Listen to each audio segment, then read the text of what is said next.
नमस्कार, जनतंत्र टीवी देख रहे हैं आप और मैं हूं आपके साथ स्वाति आर्य। हमारे इस खास बुलेटिन में आप सभी का स्वागत है। मुख्यमंत्री पुष्कर सिंह धामी चंपावत के उपचुनाव के लिए 9 मई को नामांकन करेंगे। इसके लिए पार्टी के पदाधिकारियों ने तैयारी तेज कर दी है। तो वहीं नामांकन में सभी मंडलों से बड़ी संख्या में कार्यकर्ता शिरकत करेंगे। उपचुनाव के लिए नामांकन पत्रों की बिक्री शुरू हो चुकी है। बता दें कि उपचुनाव के लिए नामांकन करने के लिए 11 मई आखिरी तारीख है, जिसके बाद 31 मई को चंपावत सीट पर मतदान होगा। नामांकन से पहले सीएम धामी खटीमा पहुंचे। इस मौके पर उन्होंने कहा कि चंपावत के विकास पर जोर दिया जाएगा।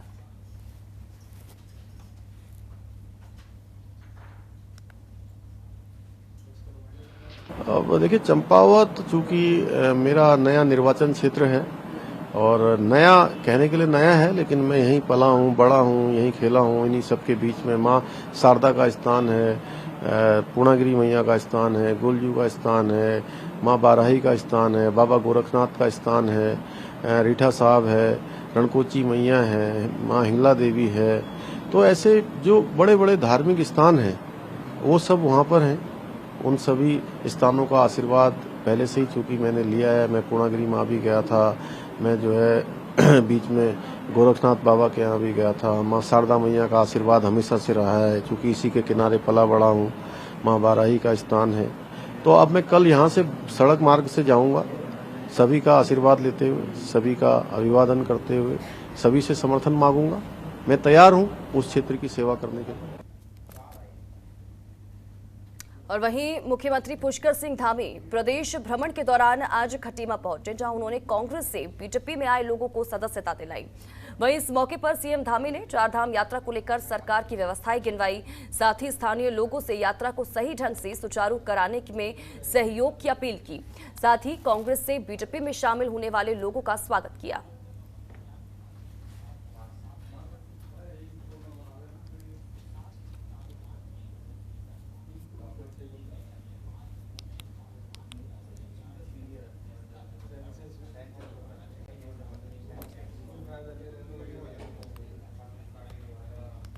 देखिए, अपनी तरफ से जो व्यवस्था है, सभी प्रकार की व्यवस्था की है हमने। पार्किंग की व्यवस्था है, रहने की व्यवस्था है, जाने की व्यवस्था है, सड़क, परिवहन, पेयजल, सभी व्यवस्थाएं करी हुई हैं। लेकिन उसके बावजूद भी जो हमारी जैसे एक कैपेसिटी है, केदारनाथ जी की जो हमारी कैपेसिटी है बाबा केदार के यहाँ, उस कैपेसिटी से कई हजार लोग ज्यादा आ जा रहे हैं, जिसके कारण से रात्रि को सभी को जो है थोड़ा परेशानी का सामना भी करना पड़ रहा है। इसी तरह से यमुनोत्री धाम में भी जो है अधिक लोग आ जा रहे हैं। तो अभी हम ये प्रयास कर रहे हैं कि एक हम चूंकि इतने ही लोग वहां पर जाएं जितने लोगों के लिए वहां पर व्यवस्था हो पाए। हमारे लिए चुनौती भी है सभी के लिए कि सभी की यात्रा सरल हो, सुगम हो, सुरक्षित हो। सभी लोग जो है इसमें अपना सहयोग देंगे तो निश्चित रूप से व्यवस्था बनेगी। मैं सभी जो भी हमारे जनप्रतिनिधि हैं, जो हमारे पदाधिकारी हैं, अनेक पार्टियों में हैं, सभी पार्टियों से आ रहे हैं, उन सभी का मैं स्वागत करता हूं कि उन्होंने वो चंपावत के विकास के लिए, चंपावत को आगे बढ़ाने के लिए वो सब आगे आ रहे हैं। और विश्व की सबसे बड़ी पार्टी जिसका नेतृत्व आज हमारे देश के यशस्वी प्रधानमंत्री नरेंद्र मोदी जी कर रहे हैं, उनके नेतृत्व पर और उनके जो उनका नेतृत्व है, उनकी जो लोकप्रियता है, जो उनका काम है, आज वो पूरी दुनिया में सर्वाधिक लोकप्रिय नेता के रूप में है। जो भी आ रहे हैं हम उनकी अपेक्षाओं के अनुरूप आगे काम करेंगे। चंपावत हमारा नंबर 1 का चंपावत बने। वहीं मुख्यमंत्री पुष्कर सिंह धामी नैनीताल पहुंचे, जहां सीएम रविंद्रनाथ टैगोर की 161वीं जयंती के मौके पर आयोजित कार्यक्रम में शामिल हुए। साथ ही उन्होंने रामगढ़ स्थित रविंद्रनाथ टैगोर की कर्मस्थली में भारतीय विश्वविद्यालय का भूमि पूजन किया। इस मौके पर सीएम धामी ने कहा कि यहां बनने वाला परिसर गीतांजलि के नाम से जाना जाएगा और ये क्षेत्र शिक्षा के लिए अग्रणी काम करेगा।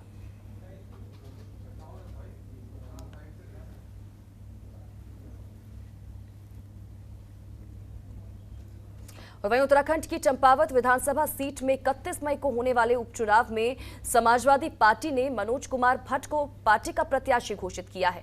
इसके साथ चंपावत में कांग्रेस के बाद सपा से भी उत्तराखंड के मुख्यमंत्री पुष्कर सिंह धामी का मुकाबला होगा। सपा के राष्ट्रीय सचिव और मुख्य प्रवक्ता राजेंद्र चौधरी ने शनिवार को जारी एक बयान में कहा कि सपा के राष्ट्रीय अध्यक्ष अखिलेश यादव ने उत्तराखंड विधानसभा उपचुनाव में चंपावत विधानसभा सीट से मनोज कुमार भट्ट को पार्टी का प्रत्याशी घोषित किया किया है। इसके साथ चौधरी ने बताया कि वे 10 मई को पर्चा दाखिल करेंगे, जिसके लिए 31 मई को मतदान होगा। बता दें कि उत्तराखंड विधानसभा चुनाव 2022 में भी सपा ने कुछ सीटों पर अपने कैंडिडेट उतारे थे, लेकिन किसी को जीत नहीं मिली थी। वहीं चंपावत सीट के लिए आम आदमी पार्टी और बसपा ने अपने कैंडिडेट का अब तक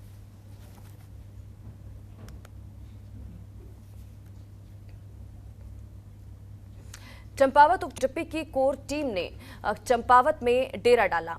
चंपावत उपचुनाव को ऐतिहासिक जीत दिलाने के लिए लगातार बीजेपी की कोर टीम ग्रास रूट पर काम कर रही है। बीजेपी प्रदेश सह प्रभारी रेखा वर्मा और बीजेपी संगठन महामंत्री अजय कुमार पार्टी पदाधिकारियों और कार्यकर्ताओं के साथ लगातार बैठक कर अधिकारियों को दिशा निर्देश दे रहे हैं। साथ ही कैबिनेट मंत्री चंदन रामदास और कैलाश शर्मा ने भी चंपावत उपचुनाव के लिए विधिवत प्रभार संभाल लिया है। तो वहीं सीएम धामी के साथ लगातार कैलाश गहतोड़ी भी चुनाव प्रचार में जुटे हुए हैं।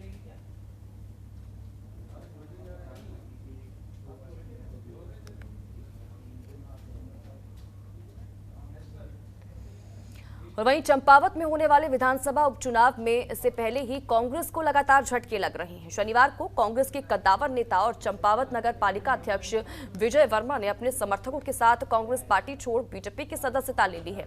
तो वहीं चंपावत ब्लॉक प्रमुख रेखा देवी, जिले के साथ कई ग्राम प्रधानों और क्षेत्र पंचायत सदस्य भी बीजेपी में शामिल हो गए। इसके अलावा कांग्रेस सेवादल अध्यक्ष हरीश चौधरी, कांग्रेस के वरिष्ठ नेता विकास शाह, इसी के साथ ही ज्येष्ठ प्रमुख मोहन चंद्र, कनिष्ठ प्रमुख निर्मला भट्ट जैसे नेता भी बीजेपी में शामिल हो गए हैं। सभी को चंपावत जिले के चुनाव प्रभारी परिवहन मंत्री चंदन रामदास और पूर्व विधायक कैलाश गहतोड़ी ने बीजेपी कार्यालय में सदस्यता दिलाई। इस मौके पर चंपावत नगर पालिका अध्यक्ष विजय वर्मा ने कहा कि सीएम धामी और पूर्व विधायक कैलाश गहतोड़ी के कामों और नीति से प्रभावित होकर बीजेपी का दामन थामा है।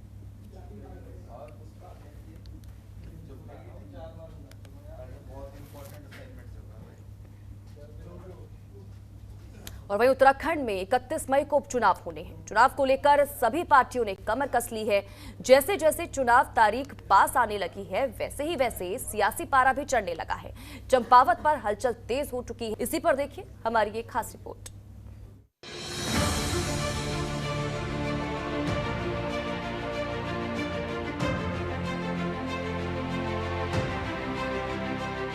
उत्तराखंड में एक बार फिर मंच सजने लगे हैं। सियासी पारा चढ़ने लगा है। वार पलटवार का दौर भी शुरू हो गया है। उत्तराखंड में इस बार ये सियासी हलचल मुख्यमंत्री पुष्कर सिंह धामी के चंपावत सीट से उपचुनाव लड़ने के ऐलान से शुरू हुई है। उत्तराखंड की हॉट सीट बन चुकी चंपावत सीट पर उपचुनाव का ऐलान होते ही हलचल तेज हो गई है। मुख्यमंत्री पुष्कर सिंह धामी के लिए खाली की गई सीट को कोई भी सियासी दल वॉकओवर देना नहीं चाहते हैं। इसके लिए कांग्रेस समेत सभी विपक्षी दलों ने तैयारियां शुरू कर दी। जहां कांग्रेस ने निर्मला गहतोड़ी को मैदान में उतारा है, तो समाजवादी पार्टी ने भी उपचुनाव के लिए ताल ठोक दी। सपा ने मनोज भट्ट को मैदान में उतारा है। सबसे पहले तो मैं इस क्षेत्र के हमारे जो यहाँ के विधायक रहे आदरणीय कैलाश गहतोड़ी जी का मैं बहुत धन्यवाद करता हूँ। इस क्षेत्र की महान जनता का बहुत धन्यवाद करता हूं कि उन्होंने जो चुनाव में हमारी पार्टी को माननीय देश के हमारे प्रधानमंत्री मोदी जी के नेतृत्व में यहाँ पर आस्था प्रकट की और प्रचंड बहुमत से इस क्षेत्र से जो है उन्होंने भारतीय जनता पार्टी को कैलाश गहतोड़ी जी को जीत दिलाई। उन्होंने मेरे सामने प्रस्ताव रखा। मैं उनका आभारी हूँ कि उन्होंने कहा कि आपको इस क्षेत्र से प्रतिनिधित्व करना है और मैं आज पहली बार औपचारिक रूप से यहाँ पर आया हूँ।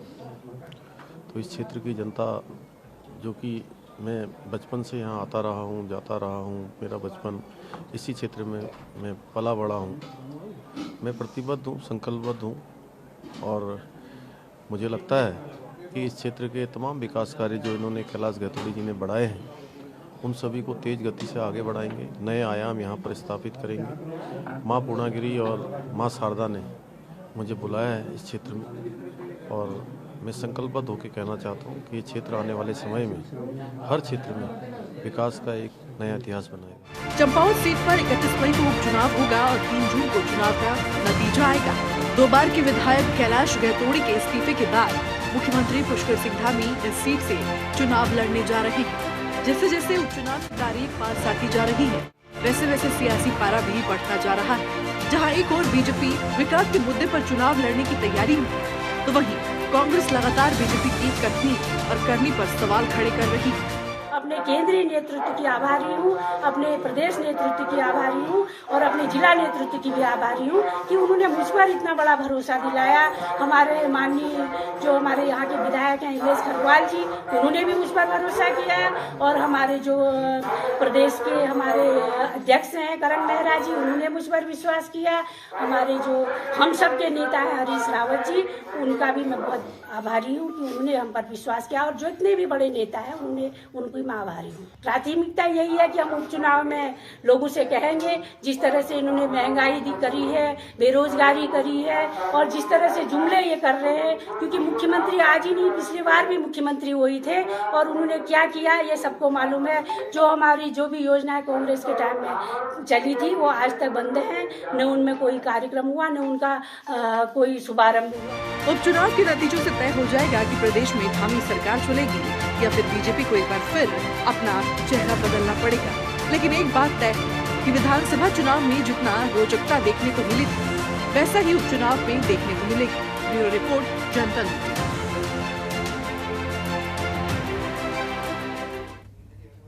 और वहीं ग्रीष्मकाल के लिए बद्रीनाथ मंदिर के कपाट आज ब्रह्म मुहूर्त में सुबह 6:15 पर खोल दिए गए। अगले 6 महीने श्रद्धालु मंदिर में भगवान बद्रीनाथ के दर्शन कर सकेंगे और इस पावन मौके पर साक्षी बनने के लिए भारी संख्या में श्रद्धालु बद्रीनाथ पहुंचे हैं।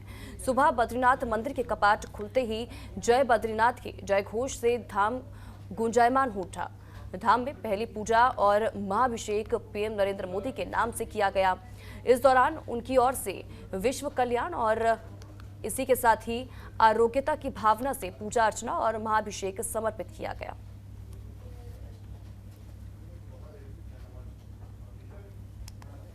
सैलाब देख करके मन में बड़ा उत्साह उत्पन्न हो रहा है, बहुत अच्छा लग रहा है। मंदिर के अंदर बाहर जयकारे के नारे लग रहे हैं। लोग प्रभात में लगभग 2:30 बजे से और सुदूर लाइन पे लगे हुए हैं और सिस्टम से भीतर दर्शन चल रहे हैं।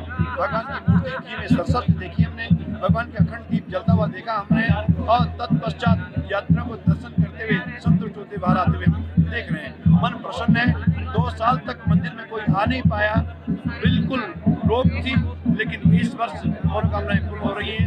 डिस्टेंसिंग समाप्त हुई है, लोग मिल करके परिवार से दर्शन करने आ रहे हैं और माहौल बहुत सुंदर है, अच्छा लग रहा है।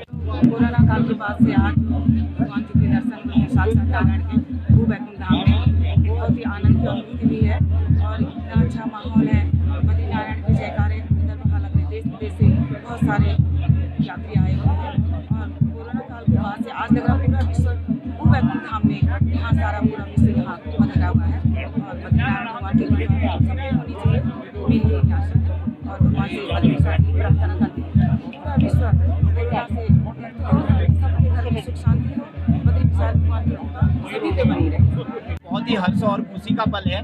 2 साल से जो कोरोना संकट के कारण पूरा एक किस्म से सिस्टम रुका हुआ सा था, इस बार आप देख रहे हैं जब चारों धामों के कपाट खुले हैं, चाहे यमुनोत्री में हो, चाहे गंगोत्री में हो, चाहे केदारनाथ में हो, और आज यही दिव्य और भव्य नज़ारा हमें इस भू बैकुंठ बद्रीनाथपुरी में दिखाई दे रहा है। चारों तरफ आप देख रहे हैं लोग हैं और लोगों में बहुत हर्ष और उल्लास है। सभी चाहते हैं कि अब सब जो पुराने संकट रहे सब खत्म हो और अब सभी सुखी रहे और पूरे विश्व में सुख शांति रहे, भारत विश्वगुरु बने, समृद्ध राष्ट्र बने। ऐसी मंगल भावना के साथ सब लोग यहाँ पर एकत्रित हैं। काफी उत्साह लोगों में ये देखा गया। आज कोरोना काल से जो यात्रा बंद हो रखी थी, लोगों में काफी उत्साह। आज 2 साल के बाद मंदिर के अंदर जयकारा लोगों के मन में निकला। 6:15 पर भगवान का मुहूर्त निकला हुआ है और 6:15 पर भगवान का कपाट खोल दिए गए। वृष लग्न था और श्रीवत्स योग था। आज गंगा सप्तमी भी है। आज के दिन पर ही भगवान शंकर की जटा से निकली है। आज ही के दिन पर जटा शंकरी नाम गंगा का पड़ा है और भगवान इस बैकुंठ का नाम भू बैकुंठ भी कहा जाता है। अष्टम बैकुंठ में एक भू बैकुंठ है। इसको शास्त्रों में लिखा गया, बहु निशंत तीर्थानि दिवो भूमि रसासुचो बद्री सदृश तीर्थम न भूतो न भविष्यतो।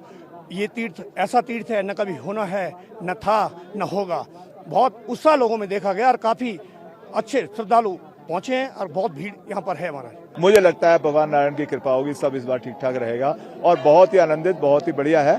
थोड़ी बहुत भीड़ की वैसे व्यवस्था है, लेकिन अंदर फिर भी काफ़ी अच्छा अरेंजमेंट इस साल प्रशासन ने यहाँ पर किया है। बद्रीनाथ केदारनाथ टेम्पल कमेटी का अरेंजमेंट काफ़ी अच्छा है और दर्शन बड़े आनंद के साथ हो रहे हैं। और हम तो भगवान से ये प्रार्थना करेंगे कि भगवान उत्तराखंड के निवासियों पे, देशवासियों पे, पूरे भारतवासियों अपनी कृपा बनाए रखे। और जो 2 साल हमने कोरोना का दंश झेला है, प्रभु आगे ऐसी कभी आपदा ना हो, प्रभु का आशीर्वाद रहे और हम सब लोग खुशी से रहें और अपने परिवारों में रहें और भगवान की तरफ सबका अध्यात्म की तरफ। कोविड के वजह से 2 साल उत्तराखंड में पर्यटक के काफ़ी दिक्कत रहा और हमारे यहाँ पे रोजगार काफ़ी मतलब चले नहीं, पर अभी ईश्वर का कृपा, बद्रीनाथ का कृपा, बद्री विशाल का कृपा ऐसा बने रहे। कल से लोग लाइन में खड़े हैं, इतना विशाल जनसभा यहाँ पे दर्शन के लिए आया है।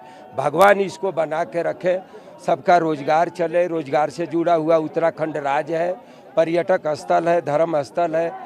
भगवान बद्री विशाल के कपाट 6:15 के लिए 6 महीने के लिए जो है आम श्रद्धालु के लिए खोल दिए गए हैं।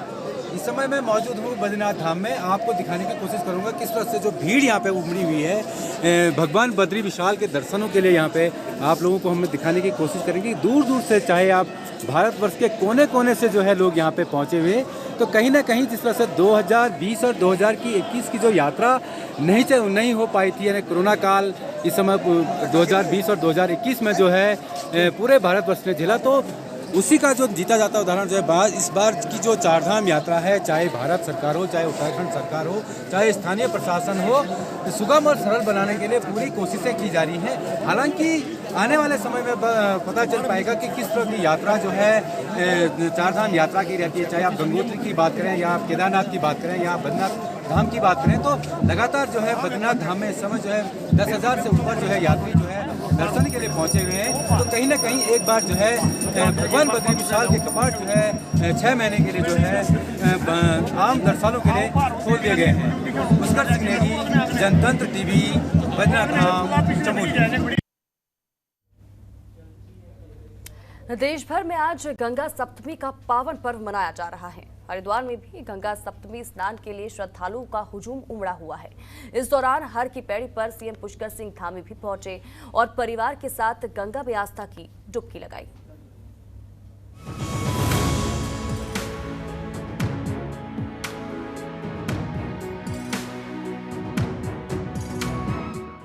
रविवार सुबह हरिद्वार में गंगा सप्तमी स्नान के लिए श्रद्धालुओं का हुजूम उमड़ा। इस दौरान हर की पैड़ी पर सीएम पुष्कर सिंह धामी भी पहुंचे।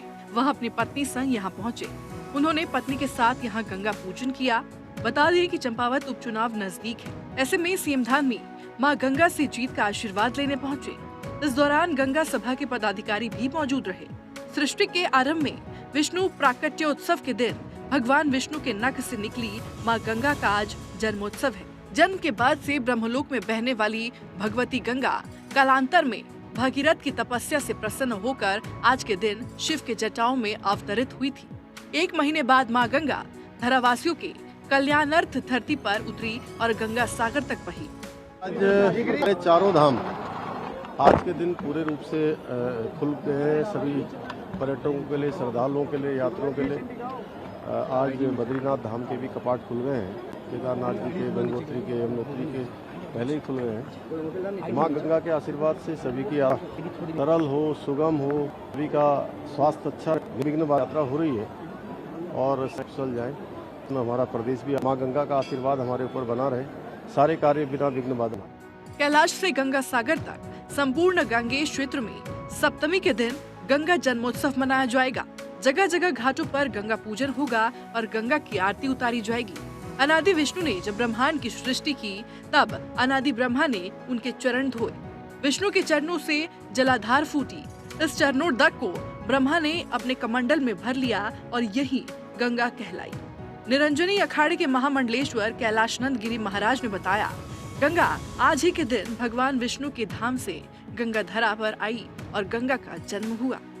गंगा के प्रति भाव रखने वाले, गंगा के प्रति समर्पण रखने वाले, गंगा के प्रति श्रद्धा हैं, उनके लिए आज का दिन बहुत महत्वपूर्ण है। गंगा सप्तमी क्योंकि माँ गंगा का जो एक उद्गम स्थान है और गंगा का जो मूल तत्व है, वो गंगा सप्तमी से जुड़ा हुआ है, क्योंकि गंगा दशहरा, गंगा सप्तमी दोनों का एक बहुत बड़ा महत्व हमारे भारतीय संस्कृति में है। और गंगा मोक्षदायिनी है, गंगा पतित पावनी है। गंगा कल कल निनाद करती हुई गंगोत्री से गंगा सागर जाती है। गंगा सप्तमी, क्योंकि सप्तमी जो है वो भगवती का एक महत्वपूर्ण दिन है और गंगा भारतीय संस्कृति के लिए एक बहुत बड़ा स्थान माँ गंगा रखती है, इसलिए गंगा हमारी माँ है। गंगा में आस्था की डुबकी लगाने के लिए हरिद्वार आए श्रद्धालुओं का कहना है कि आज के दिन मां गंगा में डुबकी लगाने से पुण्य की प्राप्ति होती है और वह इसीलिए हरिद्वार आए हैं। आज के दिन गंगा जी का जन्म हुआ था और यहाँ पर आज के दिन जो है दान पुण्य का बहुत महत्व है और बहुत दूर दूर से लोग यहाँ पर आते हैं। वैसे भी बैसाख महीना है तो लोग यहाँ पर स्नान करके बहुत पुण्य कमाते हैं। गंगा सप्तमी का स्नान करने के लिए और पूजा करने के लिए आए हैं यहाँ पर। बहुत सुंदर है यहाँ पे। यहाँ पर जो व्यवस्था है प्रशासन की बहुत अच्छी है और यहाँ पे पूजा करने का जो पुण्य है वो इस टाइम पे सबसे अधिक है। स्नान करने से काफी अच्छा लगा यहाँ पर। माँ गंगा की भारतवासी के लिए अहमियत कितनी है ये किसी से छिपा नहीं है। चाहे कोई भी शुभ कार्य हो या फिर मोक्ष गंगा जल के बिना पूरा नहीं होता। तभी तो कहते हैं कि सब पापों का नाश माँ गंगा करती है। ऐसे में उनके प्राकट्य उत्सव पर भला कैसे श्रद्धालु पुण्य से दूर रहते। ब्यूरो रिपोर्ट, जनतंत्र टीवी।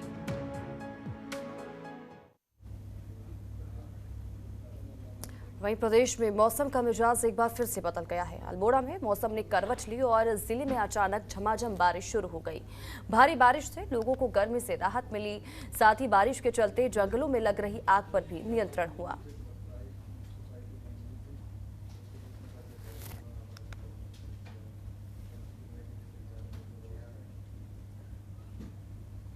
वहीं देवप्रयाग में दर्दनाक सड़क हादसा हो गया।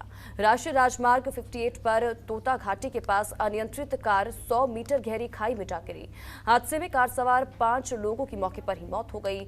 सूचना मिलने पर मौके पर पहुंची पुलिस और एसडीआरएफ की टीम ने रेस्क्यू कर शवों को खाई से निकाला और पोस्टमार्टम के लिए भेजा।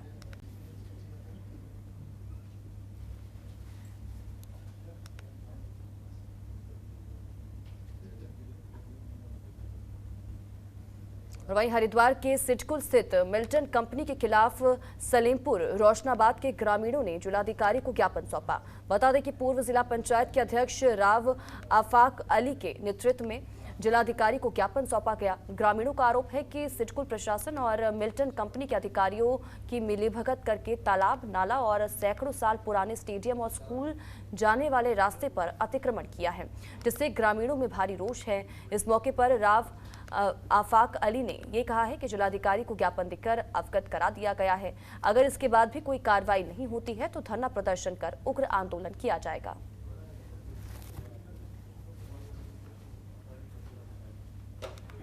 फर्स्ट रोशनाबाद की जो है कुछ भूमि पर, रास्तों पर, तालाब पर, नाले पर सिडकुल की एक जो मिल्टन कंपनी है और सिडकुल की मिलीभगत से उस पर जो अतिक्रमण किया जा रहा है, रास्ते बंद किए जा रहे हैं। छात्र छात्राओं को स्कूल स्टेडियम आने में परेशानी हो रही है। लोगों को मजदूरी पर जाने के लिए जो महिंद्रा चौक से रास्ता जा रहा था वो बंद करने का प्रयास किया जा रहा है। हमने आज डीएम साहब से कहा है यदि जो है हमारे रास्तों का अतिक्रमण किया जाएगा, ये हमारी ज़मीनें गई हुई हैं सन 1962 में जो है उसके लिए ले ली थी, बीएचएल के लिए, बीएचएल से बची जिला मुख्यालय के लिए जिला मुख्यालय से बची तो अब जो है इसको सिडकुल को दे दिया। सिडकुल अब अपनी मनमानी तरीके से जो है फैक्ट्रियों को बेच रही है। अरे हमारे रास्तों का और हमारे तालाब का, हमारे खाले का यदि अतिक्रमण होगा तो हम आंदोलन करेंगे और आमरण अनशन करेंगे, उग्र आंदोलन करेंगे, चाहे इसके लिए हमें जेल भी जाना पड़ो। हम जनहित की लड़ाई लड़ने से पीछे नहीं हटेंगे। वहीं खटीमा विधायक और उपनेता प्रतिपक्ष भुवन कापड़ी ने देहरादून के कांग्रेस मुख्यालय पहुंचकर प्रेस वार्ता की, जिसमें उन्होंने राज्य सरकार और सीएम पुष्कर सिंह धामी पर आरोप लगाया। इस मौके पर उन्होंने कहा कि उत्तराखंड के जंगल आग से जल रहे हैं, लेकिन सीएम को चुनाव प्रचार से समय ही नहीं मिल पा रहा। उन्होंने कहा कि सीएम धामी को जनता के सरोकार से कोई लेना देना नहीं। इसके साथ ही भुवन कापड़ी ने कोरोना काल में अपनी जान जोखिम में डालकर राज्य के सभी अस्पतालों में सेवा दे रहे संविदा स्वास्थ्य कर्मियों को बाहर का रास्ता दिखा दिए जाने पर सरकार को दोषी बताया है।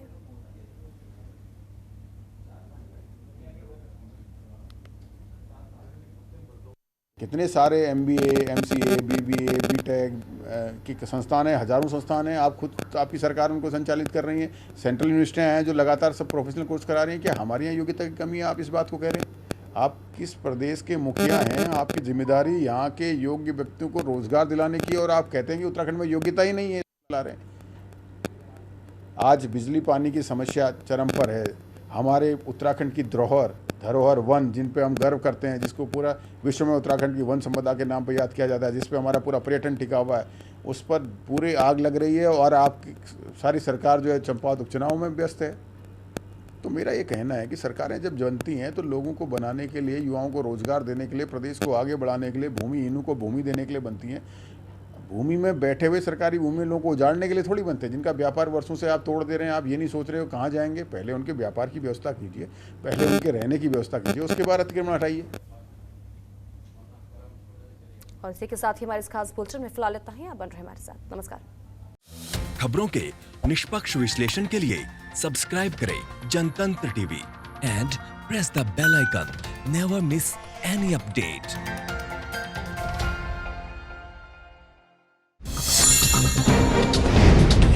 डाउनलोड कीजिए जनतंत्र टीवी ऐप को, जो कि अवेलेबल है गूगल प्ले और ऐप स्टोर पर। अधिक जानकारी के लिए अभी डाउनलोड करें।